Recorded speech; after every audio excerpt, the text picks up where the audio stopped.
مطمئن ہو جاتے ہیں کہ ہم نے بہت کچھ کیا، وہ پڑھنے والے اپنے طور پہ مطمئن ہو جاتے ہیں، اور یہ تباہیاں بڑھتی چلی جاتی ہیں۔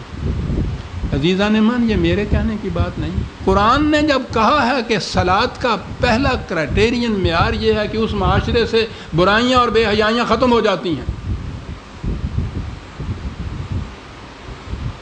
اس صلاۃ کو وہ قائم کرو کہتا ہے، وہ تو پڑھو تو نہیں کہتا ہے۔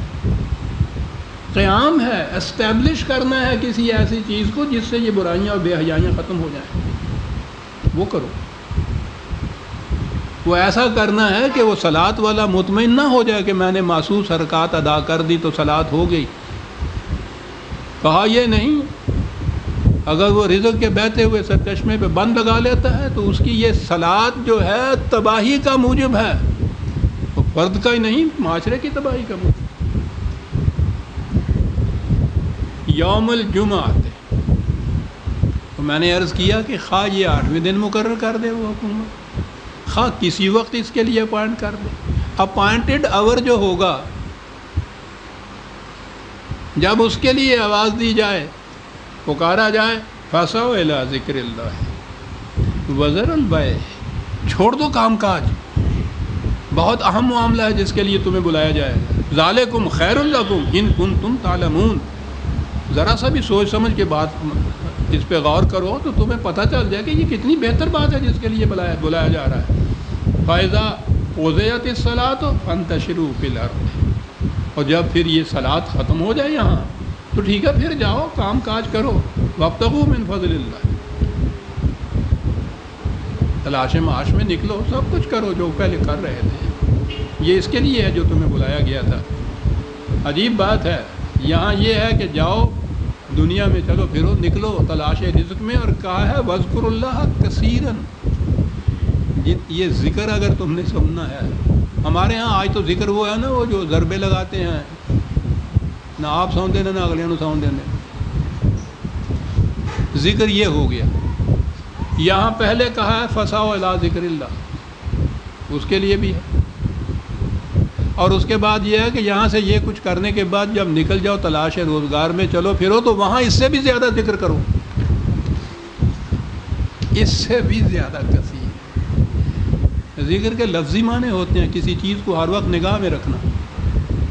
یہاں آؤ تو جو معاملہ پیش نظر ہے اس کے متعلق نگاہ کے سامنے رکھو کہ خدا کے ارشادات کیا ہیں، تاکہ اس کے مطابق فیصلہ کیا جائے، یہ بھی ہوا ذکر اللہ۔ اور یہاں سے نکل کے دنیا میں جاؤ تو زندگی کے ہر گوشے کے اندر یہ ذہن میں رکھو کہ خدا کا حکم اس کے لیے کیا ہے، یہ ذکر کثیر کہا ہے قرآن نے اس کو۔ کیا بات ہے قرآن کی عزیزان، لعلکم تفلحون، کاہے کے لیے؟ تاکہ تم ہر پروگرام میں، ہر مرحلے میں زندگی کے کامیاب ہو جاؤ۔ اب یہ ہو گئی ٹچ، تو یہ ہو گیا معیار، اگر اس میں کامیابی ہے تو یہ آپ کا اجتماع قرآنی اجتماع ہے، آپ کی صلاۃ قرآنی صلاۃ ہے۔ اگر وہاں ہر معاملے میں ناکامی ہو رہی ہے تو یہ ساری رسوم ہے جو آپ ادا کر رہے ہیں، آپ کا مطمئن ہو جانا یہ کوئی معیار اس بات کا نہیں ہے کہ قرآن نے جو فریضہ عائد کیا تھا اسے ہم نے ادا کر دیا۔ صرف انہوں نے ایک بات یاد آ گیا، میرے استاد محترم مولانا اسلم جراج پوری، بہت دیر کی بات ہے، آپ لوگوں کو معلوم نہیں ہوگا۔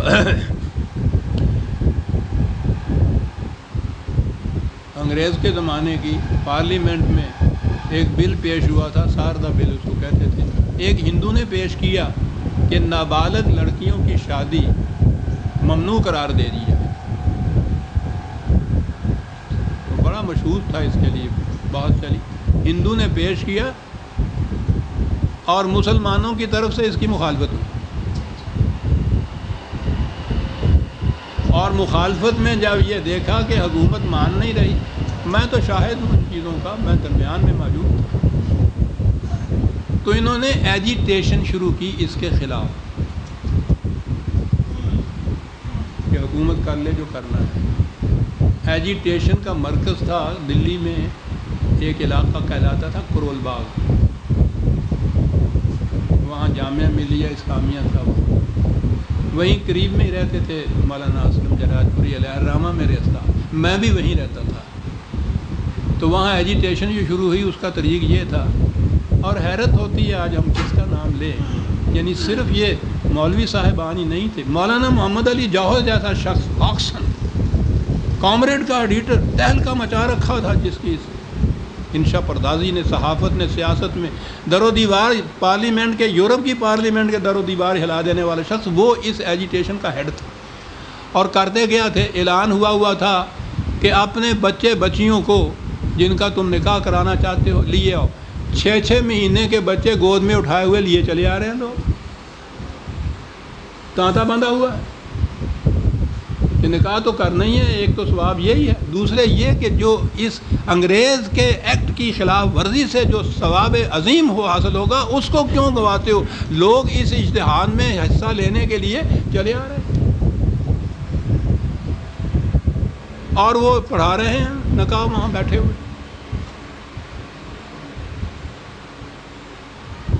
سوچتے ہیں کن ادوار سے یہ قوم گزری تھی عزیزان من، ایک کاش کہیں تاریخ لکھی جاتی اس چیز کی۔ ساری قوم جذبات کا مرقع تھی، یعنی کوئی کھڑے ہو کے سوچ نہیں رہا تھا کر کیا رہے ہیں، چلے ہوئے ہیں صاحب ساری دنیا کیا۔ اس کے بعد طے ان کے ہاں یہ ہوا کہ ایک ڈیپوٹیشن جائے وائسرا کے ہاں، اور وہاں جا کے کہے کہ مسلمانوں کو یہ قابل قبول نہیں ہے، ان کو مستثنیٰ قرار دیا جائے۔ تو ڈیپوٹیشن جو وہاں بن کے چلا اس میں تمام فرقوں کے نمائندے تھے، تو وہ جا رہے تھے، تو مجھے اب تک یاد ہے حضرت علامہ اسلم جراج پوری بڑی نگاہ دو، بڑے قرآنی انسان تھے، زبان پہ بار خدایا یہ کس کا نام آیا، آنکھیں ڈھونڈ رہی ہیں میری ان لوگوں کو سارے۔ کہنے لگے، طبیعت میں شگفتگی بھی تھی، کہنے لگے یہ ہماری تاریخ کا عجیب ایک سانحہ ہے کہ مسلمانوں کے ان مختلف فرقوں کا جب بھی کبھی اجتماع ہوا ہے باطل پہ ہوا ہے ہمیشہ۔ دیکھ رہے ہیں، مجھے کہا ہر فرقے کا نمائندہ موجود ہوگا، یہ کہنے کے لیے جا رہے ہیں کہ نابالغ کی شادی جو ہے ہمارے یہاں ممنوع نہ قرار دی جائے، ہر فرقہ اس میں متفق ہے، نکاح ہر فرقے کا الگ الگ ہوتا ہے ان کے یہاں۔ کیا بات کہ ہماری تاریخ کا یہ عجیب سانحہ ہے کہ مختلف فرقوں کا جب بھی اجتماع اس میں ہوا بادل پہ ہوا ہمیشہ۔ ایک احیاء اسلام کی یہاں بھی بات ہوئی کہ چھٹی اتوار کے دن کی نہیں جمعے کے دن کی جائے، بڑا چرچا ہوا سا۔ پھر کہو گے پنجابی کہنے بڑی معلوم آ رہی جناب جدو یہ فیصلہ کرتا ہے، بڑی مبارکباد، یہ صاحب جمعے کے دن کی چھٹی ہو۔ پہلے تو ہفتے میں ایک دن کی چھٹی یہ تصوری یہودیوں کا تھا، اس کو ہولی ڈے کہتے ہیں نا، مقدس دن۔